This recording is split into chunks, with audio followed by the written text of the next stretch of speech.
Judy's college life. It was a chilly autumn day in New England when Judy Abbott first arrived at Temperance College. The 18-year-old orphan girl clutched her suitcase tightly as she stepped out of the taxi, gazing up at the stately brick buildings with a mix of excitement and trepidation. She had been awarded a full scholarship to this prestigious university, but she still couldn't quite believe her luck. Judy had spent the past several years living in a drab orphanage, her days marked by routine and loneliness.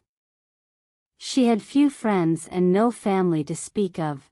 Her parents had died in a tragic accident when she was just a baby. But Judy had always been a bright and curious child, devouring books and dreaming of a better life. And now, through some miracle, that dream was coming true. As Judy made her way across the manicured lawn, she couldn't help but feel out of place amidst the well-heeled students and their stylish clothes and expensive luggage. Most of them had grown up with privilege, while Judy had known only hardship. But she was determined to make the most of this opportunity, to prove that she belonged here. Judy's heart raced as she approached the imposing administration building, clutching her acceptance letter. After checking in and receiving her room assignment, she made her way to her new dormitory, climbing the stairs to the 3rd floor. When she finally reached her room, she took a deep breath and turned the knob. The room was neat and tidy, with 2 identical twin beds, 2 desks, and a tall wardrobe. Judy's gaze was immediately drawn to the other girl already unpacking her belongings. She had long, chestnut hair and a kind, open face. "Hello," the girl said, looking up and offering Judy a warm smile. "You must be my new roommate." "I'm Amy Spencer." "Judy Abbott," Judy replied, her voice barely above a whisper. "It's nice to meet you." "It's wonderful to meet you too," Amy exclaimed. "I'm so glad we'll be roommates. I was a little worried I'd get stuck with someone dreadful, but you seem lovely." Judy felt herself relax a bit at Amy's friendly demeanor. Maybe this wouldn't be as hard as she had feared. "Here, let me help you with that," Amy said, moving to take Judy's suitcase. "Which bed would you like?" "I claimed the one by the window, but the other one is all yours." "The other one is fine, thank you," Judy said, offering Amy a small smile as she began to unpack her meager belongings. As she hung her few dresses in the wardrobe, she felt a pang of self-consciousness. Compared to Amy's stylish outfits, her own clothes looked so plain and unremarkable. But Amy seemed oblivious to Judy's discomfort. "So tell me, Judy, where are you from?" "The orphanage in Stony Brook," Judy replied, her gaze fixed on the task at hand. "An orphanage?" Amy's eyes widened. "Oh, I had no idea." "I'm so sorry, Judy. That must have been so difficult." Judy shrugged, not wanting to dwell on her tragic past. "It was all I've ever known. But I'm glad to be here now, starting a new chapter." "Well, you're in good company," Amy said reassuringly. "Lots of us here are on scholarships, trying to build a better life.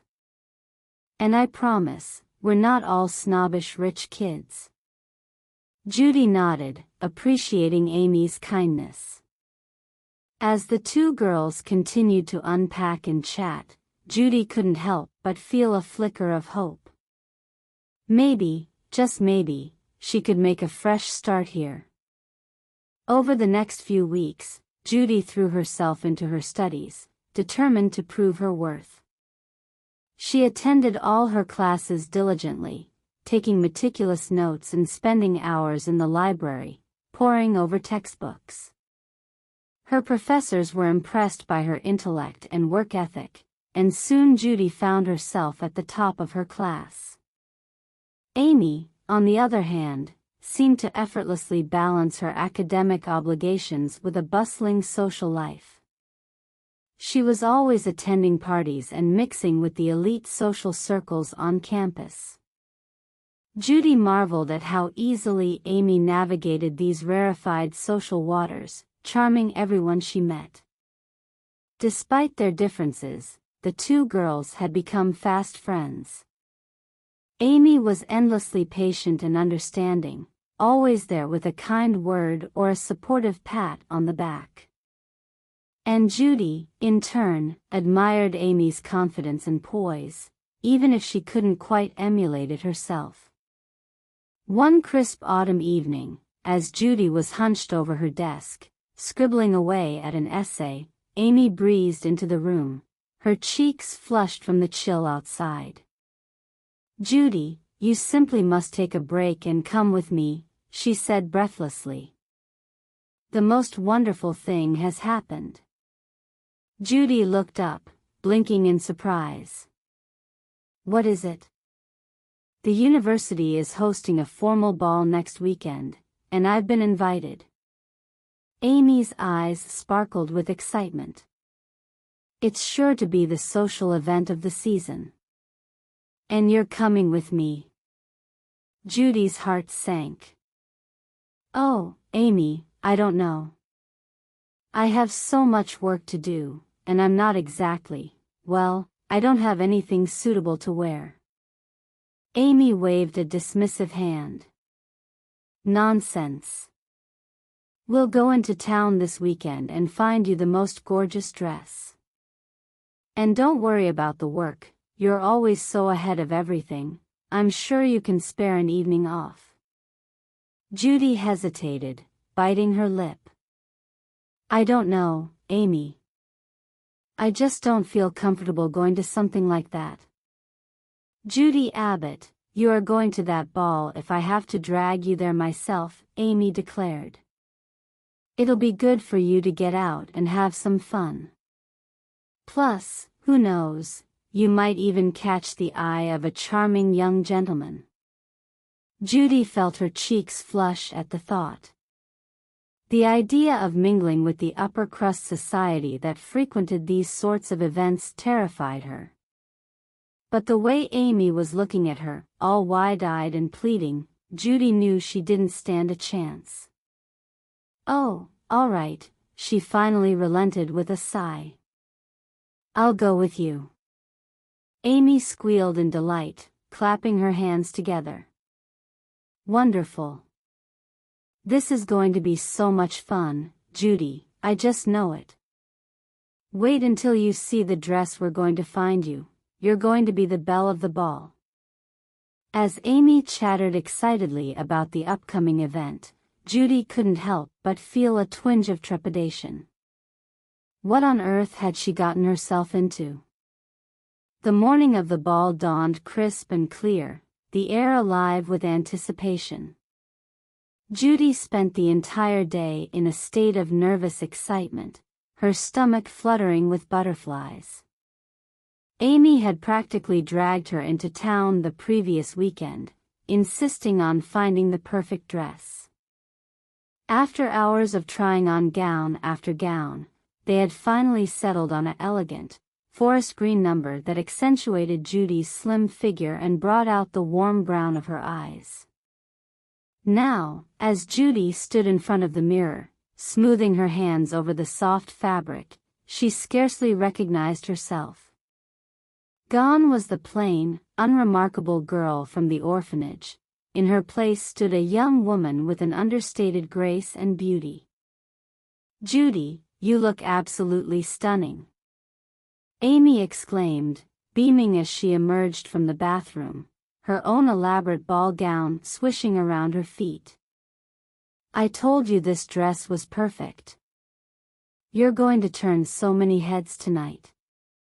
Judy blushed, suddenly self-conscious. I don't know, Amy.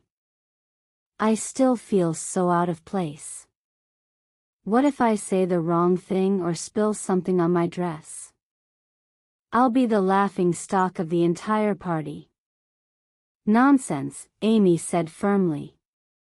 You are going to be wonderful, Judy. Just be yourself, that's all anyone can ask for. And remember, I'll be right by your side the whole time.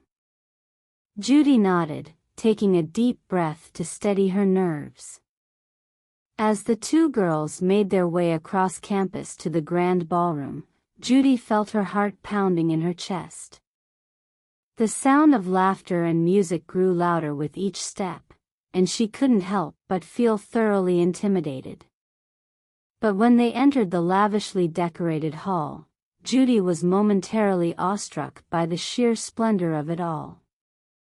Sparkling chandeliers cast a warm glow over the elegantly dresses. There they had a perfect night, which Judy never imagined.